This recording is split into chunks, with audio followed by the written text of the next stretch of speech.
जी अस्सलाम वालेकुम। ये देखें, ये पीवीसी का ब्लैक शर्ट और में काम कर रही हैं, खिड़कियाँ आई हुई हैं। ये देखें, ये खिड़कियाँ आई हुई हैं। ये फिट की हुई है खिड़की। ये देख लें कि ये फिट कर दी है। एक वो है सामने, आपको दिखाते हैं। ये देखें, ये बड़ी खिड़की है, ये हमने फिट की है। ये देख लें, ये यूपीवीसी का काम है, ये हम कर रहे हैं। ये बड़ी खिड़की है जी। आगे आपको कमरे में भी दिखाते हैं। ये देखें, ये डबल ग्लेज शीशा लगा हुआ और अर्जन बार्ज लगी हुई है। ये देख लें, यूपीवीसी का काम है जी।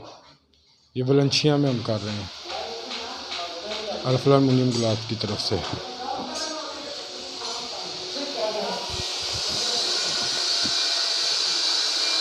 ये